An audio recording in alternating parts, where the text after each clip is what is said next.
Kita akan mempelajari materi tentang anggaran tenaga kerja. Berikut adalah capaian pembelajaran setelah mempelajari materi ini. 1. Mengidentifikasi konsep anggaran tenaga kerja. 2. Merangkum prinsip dasar yang mendasari penyusunan anggaran tenaga kerja. 3. Menafsirkan sifat-sifat dan karakteristik tenaga kerja langsung dan tidak langsung. 4. Merancang sistem upah yang sesuai dengan kebutuhan dan karakteristik perusahaan. 5. Menyusun rencana anggaran tenaga kerja yang memperhitungkan variabel-variabel seperti tingkat produksi dan upah rata-rata. 6. Menganalisis dampak perubahan ekonomi dan sosial terhadap anggaran tenaga kerja perusahaan.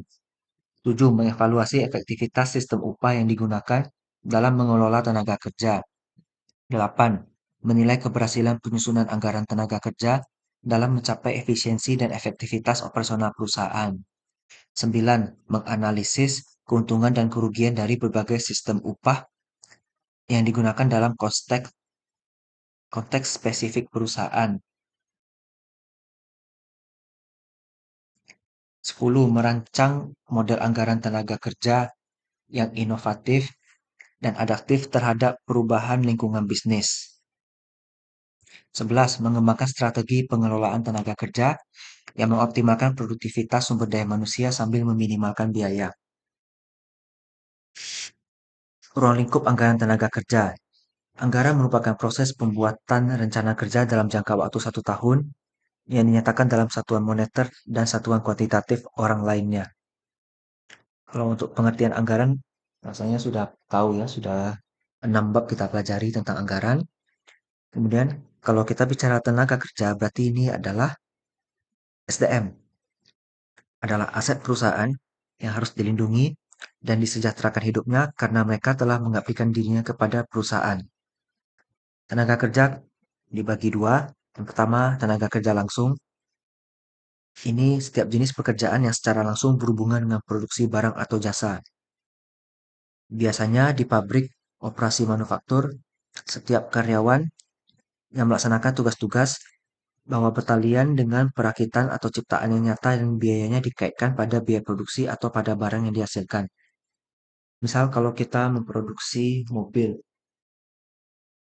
karyawan yang pada bagian ban itu tenaga kerja langsung.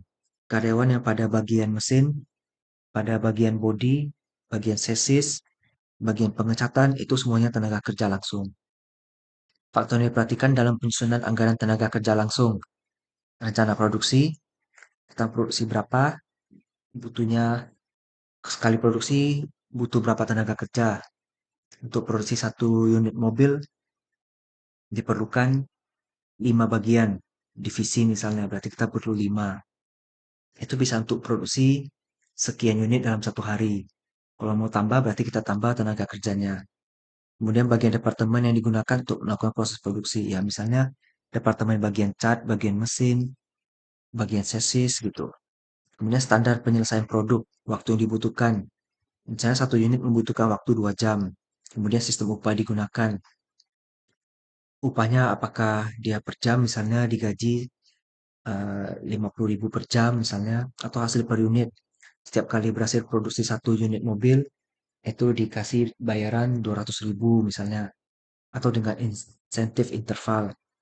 Misalnya dari sekian sampai sekian, misalnya produksi 1 sampai 5 mobil gajinya sekian, produksi 6 sampai 10 insentifnya sekian. Nah, sifat-sifat tenaga kerja yang langsung, itu besar kecilnya biaya untuk tenaga kerja jenis ini berhubungan secara langsung dengan tingkat kegiatan produksi. Kemudian biaya yang dikeluarkan untuk tenaga kerja jenis ini merupakan biaya variabel, artinya bertambah produksi, bertambahlah dia biayanya. Kemudian ini merupakan tenaga kerja yang kegiatannya langsung dapat dihubungkan dengan produk akhir. Yang kedua, tenaga kerja tidak langsung.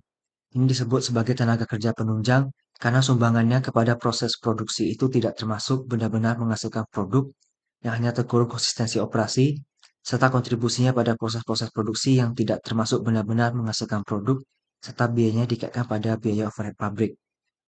Ini contohnya, setelah produksi mobil, kita perlu menjualnya. Berarti kita butuh sales. Gaji dari sales itu tidak termasuk biaya tenaga kerja langsung, tetapi dia termasuknya tenaga kerja yang tidak langsung. Nah, Kemudian gaji orang akuntingnya, gaji para direktur, itu kan tidak termasuk yang langsung. Nah, sifat-sifat tenaga kerja tidak langsung yaitu besar kecilnya biaya untuk tenaga kerja ini tidak berhubungan secara langsung dengan tingkat kegiatan produksi, ya seperti sales, marketing, orang akuntingnya gitu. Kemudian biaya yang dikeluarkan untuk tenaga kerja jenis ini merupakan biaya semi fix atau semi variabel. Kalau fix tetap, kalau variabel berubah. Kalau semi berarti antara tengah-tengahnya. Artinya dikatakan tetap iya, dikatakan bisa berubah juga iya. Tapi tidak sebanding dengan perubahan tingkat kegiatan produksi. Kemudian tempat bekerja dari tenaga kerja jenis ini tidak harus selalu dalam pabrik, tetapi dapat di luar pabrik. Ya, ini sering kita lihat, pabrik besar biasanya kantornya di kota, sedangkan pabriknya itu ada di kabupaten atau di desa. Kemudian anggaran tenaga kerja seperti halnya anggaran bahan mentah, yaitu hanya merencanakan unsur tenaga kerja langsung dan harus disusun sebelumnya, seperti halnya anggaran produksi. Hal-hal yang perlu dipertimbangkan dalam perencanaan tenaga kerja. Pertama, ada kebutuhan tenaga kerja, kedua pencarian atau penarikan tenaga kerja. Nomor satu dan dua biasanya kita menyerap tenaga kerja lokal. Kalau pabriknya berada di Kabupaten Kampar, ya biasanya karyawannya juga dari Kabupaten Kampar. Kemudian latihan bagi tenaga kerja baru, kita harus berikan pelatihan bagaimana cara memproduksi mobil yang benar gitu. Kemudian evaluasi spesifikasi pekerjaan bagi para tenaga kerja. Yang kelima gaji dan upah. Yang keenam pengawasan. Oh, ini kebanyakan SDM ini ya bahasnya. Kemudian bagaimana cara dilakukan oleh perusahaan untuk mencari dan mendapatkan tenaga kerja yang baik dan terampil, cocok untuk bidang pekerjaannya. Untuk dapat tenaga kerja yang baik, seperti tenaga teknis dan manajerial harus diperoleh khusus pula. Perusahaan tidak segan-segan menyediakan perangsang berupa gaji yang besar dan fasilitas lengkap. Ada juga melalui kaderisasi seperti dengan penawaran beasiswa yang terikat. Karena itu biaya tenaga kerja sebetulnya tidak hanya timbul pada saat tenaga kerja itu digunakan, tapi sudah ada sebelum tenaga itu siap. Seleksi bisa dengan tertulis, dengan ujian lisan, psikotes. Semuanya bertujuan untuk mencari orang-orang yang berpengalaman, yang cocok, punya potensi untuk berkembang. Tenaga kerja berpengalaman selain mahal juga ada bahwa pengalaman ini justru tidak sesuai dengan kebutuhan yang ada. Contohnya, orang yang biasa bidangnya di bidang peternakan disuruh kerja di bagian pertanian, apakah ia bisa? Bisa, tetapi apakah dia kompeten? Itu yang masih kita belum tahu. Langkah dalam menyusun anggaran tenaga kerja. Ini koordinasi semua level manajer, menyusun pedoman, menerima dan menganalisis setiap anggaran, memberikan rekomendasi dan menyetujui anggaran. Ini sepertinya yang tidak desentralisasi ya. Menyusun anggaran ditentukan terlebih dahulu dasar satuan utama, ya, jenis kualifikasi tenaga kerja dibutuhkan. Masing-masing tenaga kerja jumlahnya pada berbagai tingkat kegiatan dan bagian-bagian yang membutuhkannya. Kalau dalam pabrik ada hitungan dasar jam buruh langsung atau direct labor hour atau DHL, DLH, DLH yang benar. Direct labor hour dan biaya buruh langsung atau direct labor cost. Dalam persiapan penyusunan anggaran ini, terlebih dahulu dibuat manning table atau perencanaannya ya. Ini disusun sebagai hasil perkiraan langsung masing-masing kepala bagian. Perkiraan ini dapat dilakukan dengan berdasarkan judgement saja, tetapi dapat pula dengan berdasarkan pengalaman-pengalaman pada waktu-waktu yang lalu. Dengan berpedoman pada tingkat kegiatan perusahaan. Setelah itu lalu dihitung jam buruh langsung untuk masing-masing jenis barang yang dihasilkan atau masing-masing bagian tempat kerja mereka. Analisis gerak ini pengamatan terhadap gerak-gerak yang dilakukan dalam rangka proses produksi satu jenis barang tertentu. Ini analisa waktu perhitungan terhadap waktu yang dibutuhkan untuk setiap gerakan yang dilakukan dalam rangka proses produksi.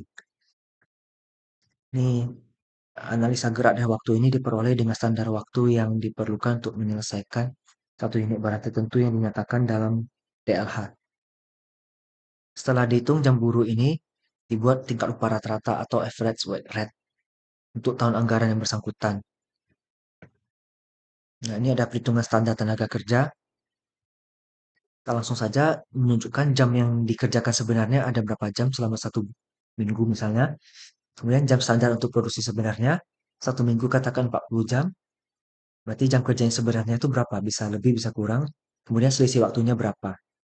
Ini bisa menjadi standar perhitungan untuk tenaga kerja kita. Ini proses untuk menentukan jumlah jam kerja yang diharapkan optimal untuk menyelesaikan suatu tugas atau pekerjaan tertentu. Langkah umum untuk perhitungan standar tenaga kerja, pertama identifikasi tugas atau pekerjaan, tentukan pekerjaan apa atau tugas apa yang akan dinilai dan dikalkulasikan untuk menentukan standar tenaga kerja. Yang kedua, analisis gerak dan waktu. Ini mengamati dan mencatat setiap gerakan yang diperlukan untuk menyelesaikan pekerjaan atau tugas tersebut. Kemudian perhitungan waktu standar.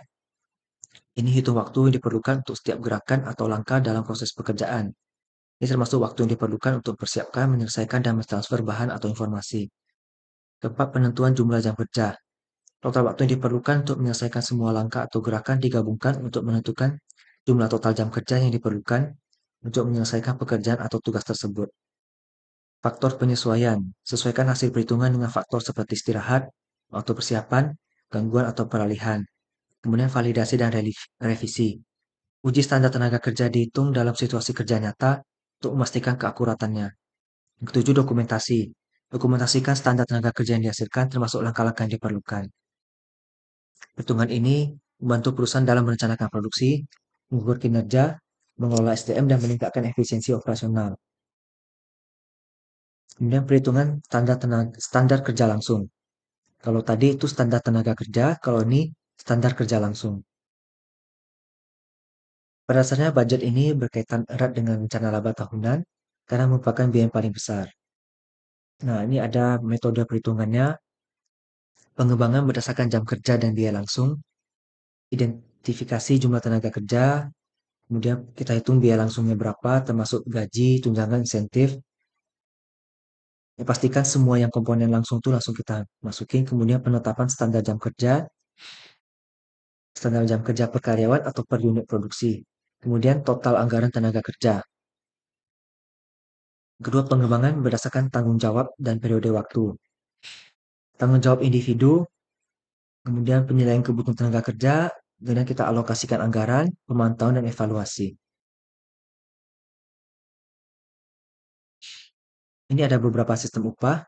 Pertama, ada upah itu dibedakan dua macam, upah menurut waktu dan upah menurut kesatuan hasil.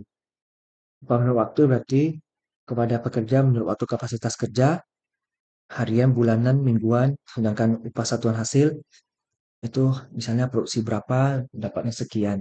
Nah, sistem upah harian ini pakai jam kerja tenaga langsung, itu kita hitung jam rata-rata kerja, menjalankan operasi di bawah keadaan normal, mengadakan penyelidikan gerak dan waktu, mengadakan taksiran yang wajar, dan memperhitungkan kelonggaran waktu untuk istirahat.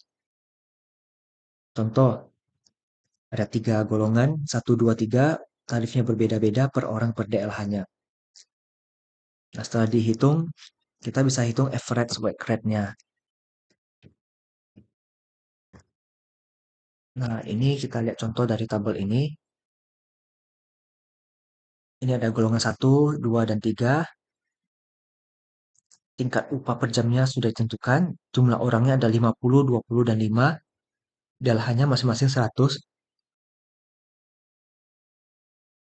Berarti jumlah rupiahnya 150 kali 50 kali 100. Dapatnya 750.000. Ini 400.000. Ini 125.000. Total ada 75 orang dengan total rupiahnya 1.275.000. Rata-ratanya berarti ada 25 orang. Ini rata-ratanya 425.000. DLH-nya tetap 100. Berarti tingkat upah rata-ratanya ya bisa 1.275 bagi 75 kali 100 atau 425 bagi 25 kali 100. Hasilnya sama 170 per DLH. Kemudian ada sistem upah per potong.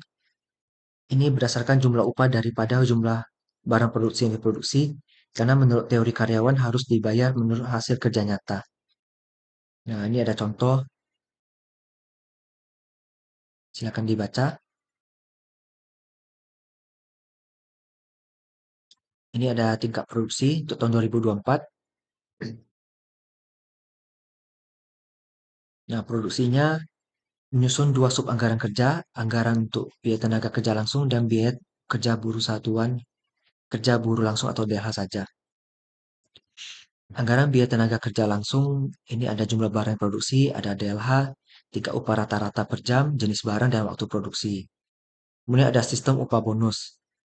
Ini dibayar secara harian dalam memproduksi sejumlah minimum tertentu.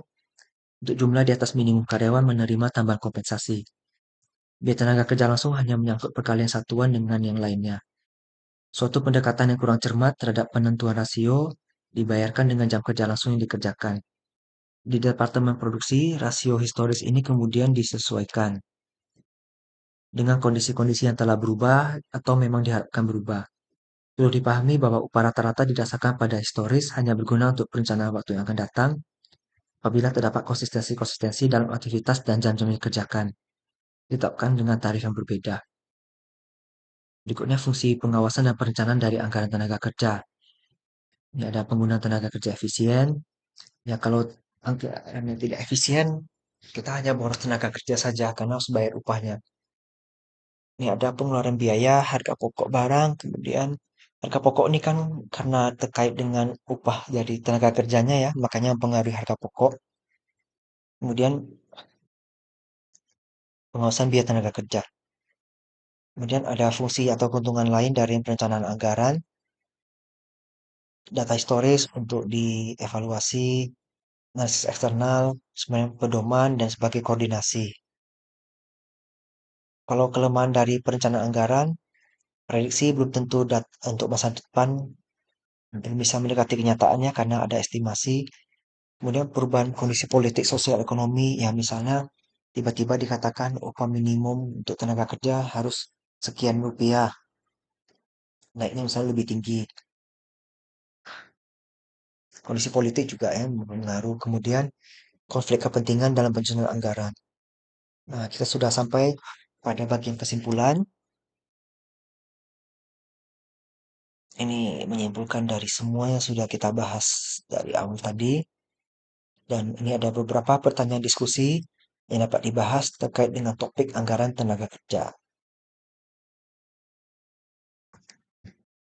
Sekian materi tentang anggaran tenaga kerja, semoga dapat dipahami dengan baik.